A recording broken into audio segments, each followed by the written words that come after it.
Hey guys, Beth Murphy here. I've been thinking about my INFJness lately, so I thought I would make a little video and I would go on the internet as I do and kind of drum up some thoughts. So I have something to focus on. Things that people think are issues with us.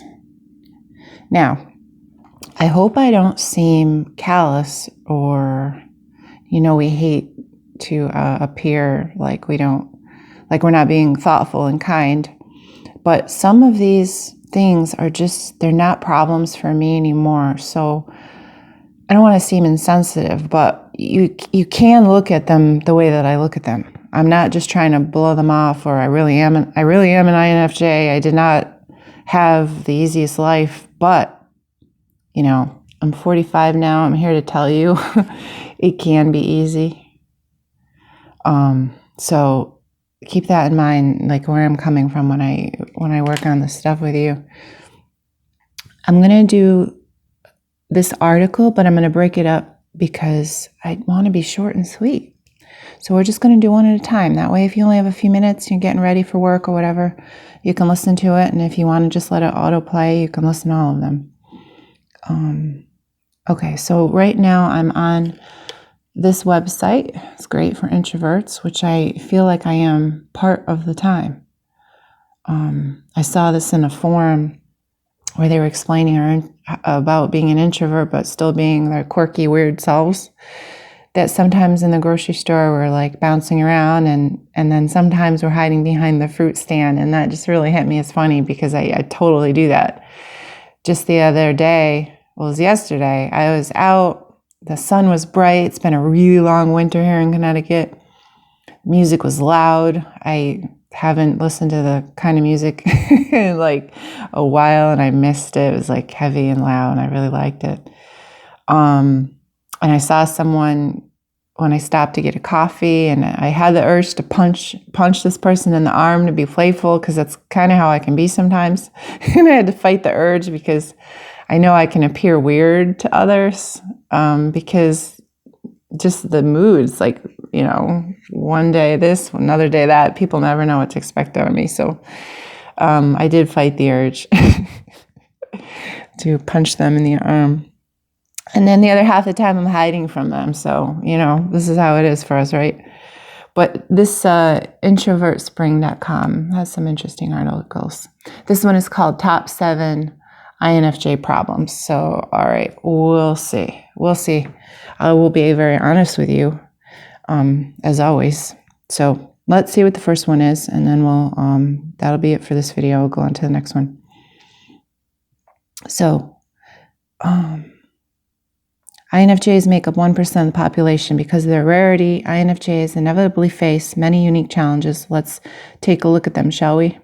And again, this is the article. There's just a first name, so now I'm going to tell you who it is. So it's Overwhelm. This is their number one complaint, not in any particular order. Most INFJs are empathic and highly sensitive. In other words, they deeply feel the emotions of others. Combine their sensitivity with their innate desire to help those in need, and you have a recipe for overwhelm. All right, I would not disagree. We are definitely empathic, but this is where I try to give you something else. I try to give you who I am, and that is a metaphysician. So when I hear the word empathic, I am pretty close to just saying telepathy. But rather like telepathy, you tend to think words going back and forth. It's feelings going back and forth. Somebody I listened to, a place I gather information from, called it empathic. And I liked that. So I don't see this as bad. I know a lot of INFJs feel like a victim to their empathy.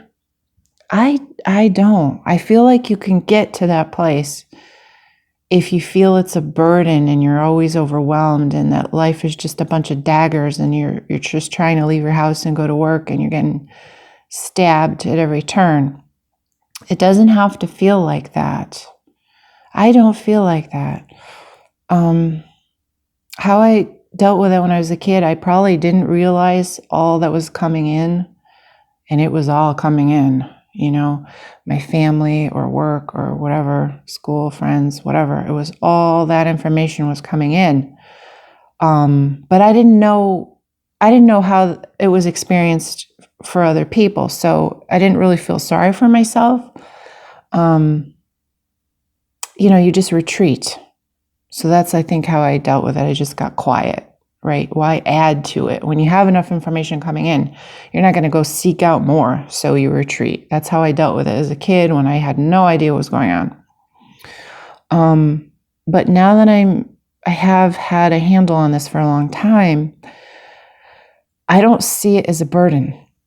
I see it as part of a natural evolution that we're all moving towards. We're all getting closer. Rather than thinking of ourselves as individuals, I believe that we're thinking of ourselves as more of a collective. And that is going to be part of it. Empathy is part of it. And if you're an INFJ, I believe that you are part of the trailblazing as an evolution of our species. If we are going to continue to expand and thrive, we have to be more in touch with what the collective body is doing so we don't hurt ourselves. So I think this is natural. It's natural. And I think we're the forerunners. And only because of that is a reason why you might get a negative outlook and just see it as a burden. But I would rather you see it as a positive. You could call it a gift or a blessing. I don't care how you word it. See it as a great responsibility. I like to say, to whom much is given, much is expected. And I also have a belief that you would not have this ability unless you could handle it. And if you don't feel you can handle it, all that means is there's just something you don't know yet. That is it. So do not let that take you down. Please think of it as a skill, and you're going to learn how to manage it. So how would we learn how to manage overwhelm? Learn to recognize your sensory overload. And this would be caused by external stimuli such as whatever you got going on in your social media. Be very wary of your social media because it's so highly addictive. I'm not saying that in a bad way. I'm really not. It's just easy to piss away an hour, frankly, whether you're on Facebook or Pinterest or anything. Instagram, whatever. It's just easy to lose yourself in it. And inevitably, there are the negative images that you're not going to want to see in there. Maybe you have 10 posts and then one post that really upsets you. Well, had you been goofing around outside, working on a car or working on your garden, you wouldn't have hit the posts that kind of kick you in the gut. For me, it's animals. I kind of have I'm starting to listen to my clues now when I'm online, and I just listen to that little voice that says you should probably get out now. It's a miracle you haven't seen something yet to bother you. Pull out. So this is one area to be careful of. I also noticed I used to get upset around the holidays. That's because of the influx of family members. Maybe now that it's summer, you might have picnics or family reunions or who knows what. If you have that, try to give yourself days beforehand where you're not out in the public. Maybe get your shopping done early in the week and then go to that party on a Friday or something. just recognize you're going to need to pull out of people in general, and you're going to need to chill out if you can the days after an event like that. Give yourself that quiet time, schedule that quiet time. Other people don't need it, but don't compare yourself to them. You are special. You are a trailblazer. You're a forerunner to what I think is like a new spiritual advancement, a new species advancement, where we're all getting more telepathic. And that is, to me, what empathy is.